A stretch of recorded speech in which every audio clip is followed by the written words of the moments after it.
Frères et sœurs, bonjour et bonne et heureuse année nouvelle.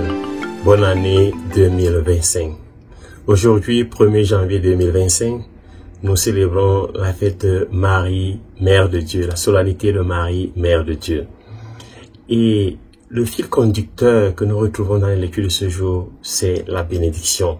La bénédiction est le thème principal de la liturgie de la parole de ce jour, de cette solennité. Nous pouvons déjà voir en écho la première lecture et le psaume de ce jour. Que Dieu nous prenne en grâce, qu'il nous donne la faveur, qu'il nous donne la miséricorde et nous bénisse, que son visage s'illumine pour nous, pour que nous soyons un reflet, réflexion de son visage, de son image. La première bénédiction est de briller et de faire refléter la lumière de Dieu. Cette lumière qui est la première réalité créée par Dieu. Et cette lumière qui est la condition de la vie. La bénédiction vise à manifester la vie de Dieu, sa présence et son salut. Frères et sœurs, en cette fête, j'aimerais partager avec vous 3 aspects importants de la bénédiction. D'abord, la bénédiction divine, la divine bénédiction que Dieu nous donne. Deuxièmement, Jésus, la plus grande bénédiction que nous recevons de Dieu. Et enfin, le chrétien, une bénédiction pour le monde, une bénédiction pour la société. Commençons par le premier point, la divine bénédiction, la bénédiction de Dieu. La bénédiction divine est toujours liée à son image, au visage de Dieu. La toute première bénédiction de Dieu à l'homme est présente au verset 28 du premier chapitre du livre de la Genèse. Dieu bénit l'homme qu'il a créé à son image, homme et femme. Il bénit le couple et lui demande de produire du fruit. La bénédiction implique être reflet de l'image de Dieu. C'est lorsque l'homme est image de Dieu qu'il peut manifester les effets de la bénédiction, porter du fruit et donner la vie. C'est cet enseignement que nous trouvons dans le psaume de ce jour et dans la première lecture. La bénédiction de Dieu, c'est être reflet de son image. C'est accepter que son visage se reflète en nous. Et vice-versa, que nous reflétions l'image de Dieu, le visage de Dieu. Tel est le sens de la prière de bénédiction de la première lecture et celle du psaume. Être béni, c'est se laisser illuminer par Dieu pour lui ressembler, pour être le reflet lumineux de cette présence, de cette ressemblance. Et le reflet lumineux de cette ressemblance se vérifie dans le fruit que nous portons, le fruit de grâce, de miséricorde, de paix, de bonté, de compassion. La magnifique bénédiction de la première lecture dont nous avons l'écho dans le psaume 66 a une forte structure rythmique et les versets deviennent progressivement plus personnels. La première ligne dit « Que Dieu te prenne en grâce et te bénisse ».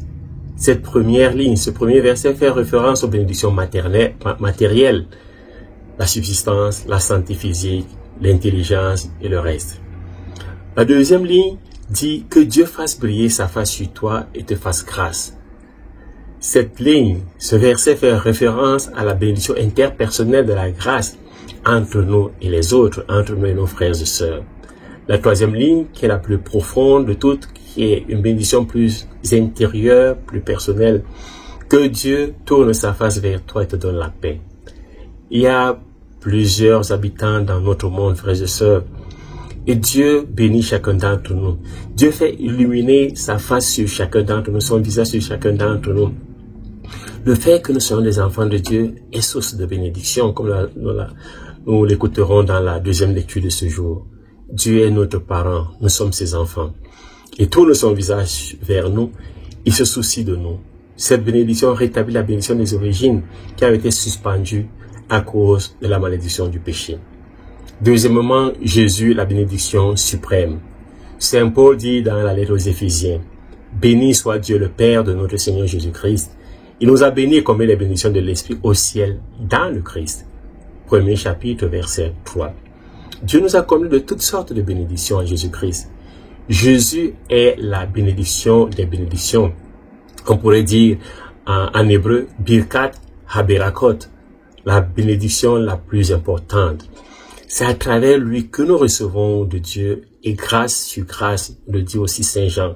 Saint Jean dit dans son évangile au premier chapitre verset 16, tous nous avons eu part à sa plénitude, nous avons reçu grâce après grâce. Nous n'avons pas la plénitude de grâce de Jésus, la plénitude de bénédiction de Jésus. C'est cette plénitude de bénédiction de Jésus-Christ qui est la source de la joie des pasteurs dans l'évangile.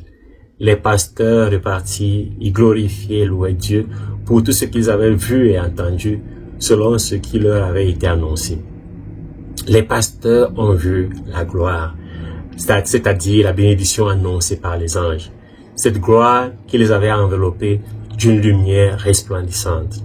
La lumière que le Seigneur fait resplendir sur les visages de ses serviteurs, c'est la lumière de la présence de Jésus. Dieu fait briller sur les pasteurs son visage et les prend en grâce. Il tourne sur eux son visage et leur accorde la paix. Les pasteurs vont voir cette gloire. Cette gloire se reflète en Marie et en l'enfant Jésus. Jésus est la bénédiction. Ceux qui vont vers lui resplendissent de la gloire de Dieu. Dieu fait briller sur eux son visage et les prend en grâce. Dieu tourne vers eux son visage de gloire et leur apporte la paix, la miséricorde, la bonté, la compassion et surtout le salut et la joie. Jésus est la bénédiction du Père sur le monde. Par lui, Dieu a fait briller sur nous son visage. Il est la lumière qui est venue dans le monde. Saint Jean dit au chapitre 1, versets 9 et 10 de son évangile, « Le Verbe était la vraie lumière qui éclaire tout homme en venant dans le monde. Il était dans le monde et le monde était venu par lui à l'existence. » Jésus est la bonne parole de Dieu qui apporte vie et lumière. Il est la parole de bien qui apporte la grâce et la paix. Et Dieu a accompli une grande œuvre en donnant la grande parole de bénédiction. L'Esprit du Fils qui nous révèle notre filiation divine. Il dit, Saint Paul dit, « Et voici la preuve que vous êtes des fils. » Dieu a envoyé l'Esprit de son Fils dans nos cœurs. Et cet Esprit crie Abba, c'est-à-dire Père. Ainsi, tu n'es plus esclave, mais fils. Et puisque tu es fils, tu es aussi héritier. C'est l'œuvre de Dieu. Voilà ce que nous lisons en ce jour dans la deuxième lecture. C'est à travers le oui de Marie que la bénédiction de Jésus est venue à nous. Parce que Marie est bénie entre toutes les femmes, le fruit de ses entrailles est béni. La Vierge Marie, dont nous célébrons la maternité divine aujourd'hui, se présente comme la première bénie qui est venue enlever la malédiction d'Ève. Elle est bénie parce qu'elle a accueilli la parole de Dieu, la bonne parole qui a apporté du changement en elle et dans le monde entier. Elle a accueilli la parole de Dieu en disant une bonne parole aussi. Oui. Oui est la bonne parole à la bénédiction de Dieu. Un oui qui est l'acceptation de la volonté de Dieu, qui est l'acceptation de la bénédiction de Dieu, de la grâce de Dieu. Une volonté de Dieu liée au projet de salut. Ce oui a fait d'elle la bénie entre toutes les femmes. La bénédiction de la maternité, c'est d'engendrer, de donner la vie. Mais la vie peut être donnée biologiquement, mais aussi charitablement ou spirituellement. Aimer est toute personne qui a donné au monde un enfant. Mais est surtout mère toute personne qui donne la vie au monde à travers l'amour, à travers la charité. Troisièmement, le chrétien est une bénédiction dans le monde. Dieu a envoyé l'Esprit Saint de son Fils dans nos cœurs. Et cet Esprit crie Abba, nous dit Saint Paul dans la deuxième lecture, c'est-à-dire Père. La grande bénédiction reçue par Jésus avec lui, en lui et dans l'Esprit, c'est l'adoption filiale. Car elle nous a libérés de l'esclavage, de la malédiction du péché. Ainsi comme l'enfant Jésus, ses disciples qui sont enfants de Dieu, doivent susciter la louange et la glorification de Dieu. Notre mode de vie, notre style de vie d'enfant béni doit susciter chez les autres admiration et foi. Comme nous le rappelle le psaume de ce jour, notre témoignage doit manifester et faire connaître les chemins sur la terre, les chemins de Dieu sur la terre et son salut parmi toutes les nations, pour que tous les peuples rendent grâce au Créateur, à Dieu notre Sauveur. Comme Marie a été bénie entre toutes les femmes et a été une bénédiction pour tout le genre humain, chaque disciple de Jésus est une bénédiction pour le monde. D'abord pour sa famille, pour ses amis, pour son milieu professionnel, pour son milieu de vie. Chacun est une bénédiction. Tous nous sommes une bénédiction. Et pour être source de bénédiction, nous devons être ancrés à la source de bénédiction qui est Jésus-Christ. Nous avons la vocation, la mission de transformer les malédictions en bénédictions. Comme Jésus a transformé notre malédiction, notre condamnation qui pesait sur nous en bénédiction à travers le sacrifice de la croix, un sacrifice d'amour. En Jésus, chaque crise, chaque difficulté peut devenir une opportunité de bénédiction. En Jésus et par Jésus, nous pouvons et nous devons transformer la faiblesse en force, l'adversité en avantage, l'obscurité en lumière. C'est dans les douleurs de l'enfantement que la vie naît. C'est à travers le sacrifice de la croix que nous avons reçu la plus grande bénédiction, notre adoption et notre salut. Jacob avait dit au Seigneur, « Je ne te laisserai pas partir avant que tu ne me bénisses. » Nous devons aussi le dire au Seigneur, mais aussi ne laissons pas partir nos frères de chez nous sans les avoir bénis, c'est-à-dire sans les avoir transformés par notre témoignage d'amour. Par ailleurs, ne laissons pas aussi ce monde sans y avoir laissé plusieurs marques de bénédiction. Oui, nous sommes dans ce monde pour laisser des marques de bénédiction, des traces de bénédiction comme Jésus. Être une bénédiction, c'est avoir la capacité à transformer les mauvais moments de la vie en un élan de créativité et d'innovation. Ceci dans tous les domaines, que ce soit spirituel, économique, politique, scientifique, dans tous les domaines. Être une bénédiction, c'est apporter une valeur ajoutée à ma communauté, à ma vie. C'est donner la vie et la vie en abondance. Et seul Jésus peut nous aider à donner cette vie en abondance, car c'est de lui que nous avons reçu toute bénédiction et toute grâce. Maintenant, frères et sœurs, j'aimerais partager avec vous l'histoire de Jacob que j'ai un peu romancée. Au cœur d'une nuit étoilée, Jacob, le nomade au cœur là, s'avança seul vers le gué de Yabok, laissant derrière lui femme, enfants et possession. Il s'apprêtait à franchir le torrent, symbole de ses épreuves et de ses doutes. Soudain, une ombre se dressa devant lui, imposante et mystérieuse, un être surnaturel dont l'aura irradiait une puissance indicible. Jacob, intrépide malgré la peur qui le mordait, engagea le combat.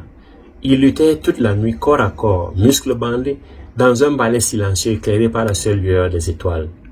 Jacob, agile et rusé, tenait tête à son adversaire, mais celui-ci semblait invincible, inébranlable. Alors que l'aube pointait à l'horizon, l'être mystérieux, ne pouvant venir à bout de la ténacité de Jacob, le frappa au creux de la hanche. Une douleur fulgurante parcourut le corps de Jacob, mais son esprit resta inflexible.